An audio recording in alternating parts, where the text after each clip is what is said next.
میں خواجہ صاحب یہ جو وقت کا تقاضا وہ تبدیل ہوتا رہا، لیکن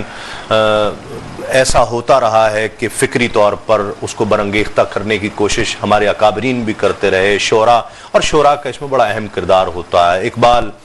حضرت موہانی کم و بیش اسی دور میں، اور حالی ہیں مولانا ظفر علی خان ہے کہ وہاں پر بھی ہمیں وہ فکر نظر آتی ہے، وہ فکر کو برانگیختہ کر رہے ہیں، اور روح محمدی کی اقبال بات کر رہے ہیں۔ اور اس دور میں بھی جس طرح علامہ ریاض الدین سہروردی رحمۃ اللہ علیہ نے جس طرح بہت سفر کیے ہیں، اچھا ان کی خواہش یہ بھی رہی کہ یہ تنظیم جو جمعیت حسان ہو یا انجمن اندلیبان ریاض رسول ہو، وہ ایک تحریک کی شکل اختیار کر جائے، تو وہ ایک تحریک کو، ایک نعت کو باقاعدہ ایک تحریک بنا لینا، یہ جو ان کا مطمع نظر تھا، کس حوالے سے اس کو دیکھ رہے ہیں، کس رنگ کے ساتھ دیکھ رہے ہیں آپ؟ سب بلا شبہ علامہ ریاض الدین سہروردی صاحب نے نعت گوئی کو بھی اور نعت خوانی کو بھی، دونوں کو ایک تحریک کی شکل دی، گلی گلی قریہ سفر کر رہے ہیں جہاں پہلے کوئی نہیں گیا۔ ہاں، اور یہ دیکھیں نا،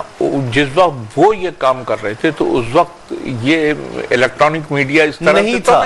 تو اس کی امپورٹنس اور بڑھ جاتی، بہت خوب، بہت خوب۔ اور انہوں نے جس طرح سے پہنچایا نعت گوئی کو اور نعت خوانی کو، جس طرح سے آگے بڑھایا، اور میں آپ سے کوئی اقرار کرے نہ کرے لیکن میں اس بات پر یقین رکھتا ہوں کہ علامہ ریاض الدین سہروردی کی جو مساعی تھیں اس سلسلے میں، وہ ان کا بہت سارے لوگوں نے اتباع کیا اور وہ اس میدان میں آئے ہیں، اور وہ اس میں وہ لوگ بھی ہیں، شعراء جو غزل لکھتے ہیں، نظم لکھتے ہیں، وہ تو اپنی جگہ ہیں، ٹھیک ہے، لیکن بہت سارے لوگوں نے اپنے آپ کو صرف نعت گوئی کے لیے مخصوص کر دیا۔ تو یہ جو تخصص ہے ان کا اس حوالے سے، وہ ہمیں یقینی طور پر اعلیٰ حضرت مولانا احمد رضا خان رحمۃ اللہ تعالیٰ علیہ ان کے یہاں نظر آتا ہے، یا ان کے بعد چند ایک لوگوں میں نظر آتا ہے، پیر مہر علی شاہ صاحب کے یہاں نظر آتا ہے، اور پھر علامہ ریاض الدین سہروردی صاحب کے یہاں وہ ہم کو وہ پورے طور پہ دکھائی دیتا ہے۔ کس طرح کنکلوڈ کرتے ہیں کوہاٹی صاحب؟ علامہ صاحب، میرا تو خیال یہ ہے، بلکہ یقین ہے تسلیم احمد صادقی صاحب، کہ اس وقت پورے پاکستان میں بلکہ پورے عالم اسلام میں جہاں جہاں محافل نعت کا انعقاد ہوتا ہے، یا جو تنظیمیں کل پاکستان محافل نعت کا انعقاد کرتی ہیں، وہ اس کے بانی بھی تھے، اس کے دائی بھی تھے، ٹھیک۔ اور اس وقت جس شہر میں، جس قصبے میں، جس قریے میں، جس گلی کوچے میں نعت رسول مقبول صلی اللہ علیہ وسلم پڑھی جاتی ہے، سنی جاتی ہے، میں نہیں سمجھتا کہ میں تو بے شمار محافل میں گیا ہوں آپ کی طرح، یا کوئی ان کی لکھی ہوئی نعت پڑھ رہا ہے، یا انجمن اندلیبان ریاض رسول کا کوئی نمائندہ وہاں موجود ہے، یا ان کے صاحبزادے کا صرف اشتہار لگا ہے، یا وہاں کوئی آدمی آیا ہے تو اس نے کہا کہ میں علامہ ریاض الدین سہروردی صاحب کا یہ شعر پیش کر کے پھر آپ کی خواہش کے احترام میں آتا ہوں۔ میرا خیال ہے یہ ان کا صدقہ جاریہ ہے، بالکل، اور جہاں کہیں کوئی محفل ہوتی ہے یہ ان کی روح اس سے تسکین پاتی ہوگی۔ میں نے تو ان سے عرض کیا تھا کہ بندے کی زندگی کا مشن ہوتا ہے، آپ کے اٹھنے بیٹھنے سے اور نشست و برخاست سے تو لگتا ہے کہ آپ نے اپنے آپ کو اللہ کے رسول صلی اللہ علیہ وسلم کی تعریف و ثنا کے لیے وقف کر رکھا ہے۔ تو انہوں نے ایک بہت خوبصورت شعر دیا، یہ میں آپ کی نظر کرتا ہوں۔ بسم اللہ۔ میں نے اللہ سے ایک دعا مانگی ہے، میں نے اللہ سے ایک دعا مانگی ہے،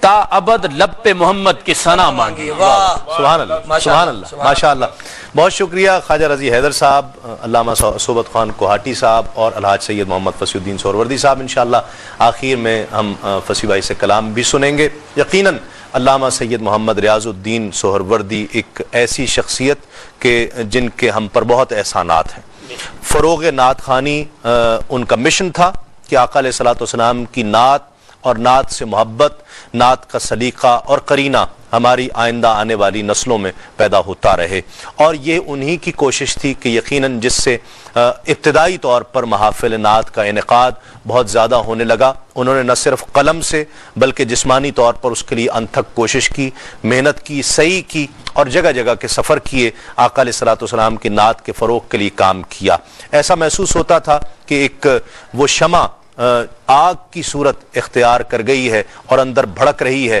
اور اطمینان محسوس نہیں ہوتا ہے۔ نعت کے حوالے سے جو یقین ان کے قلب کے اندر جاگزیں تھا،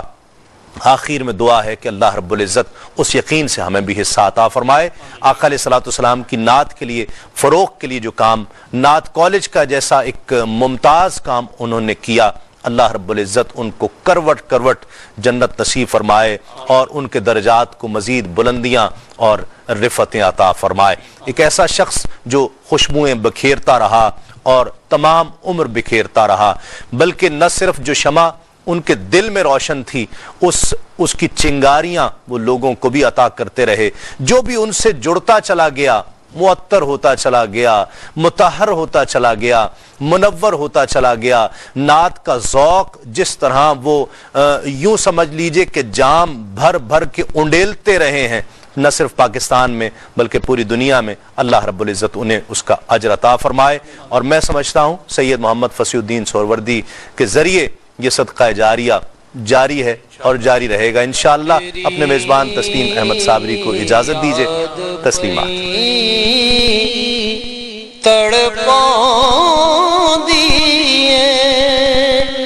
لالیاں نیناں نے جھڑیاں، کدی اس رستے بھی لنگ ماہی، تیری دید دی حسرت ہن بڑیاں، ٹھنڈ پہ گئی بل دے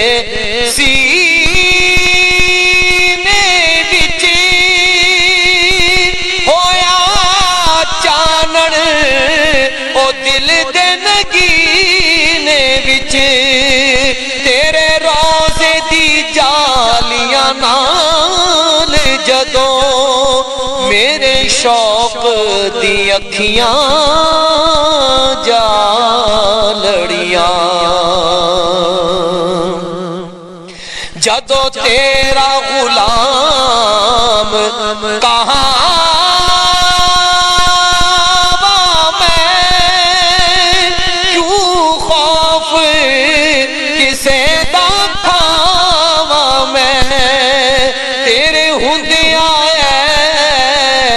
مدنی آقا مینو دے لوگی کیوں تڑیاں، کتھے مہر علی کتھے میں آسی، میں خادم او مخدوم میرے، کتھے مہر علی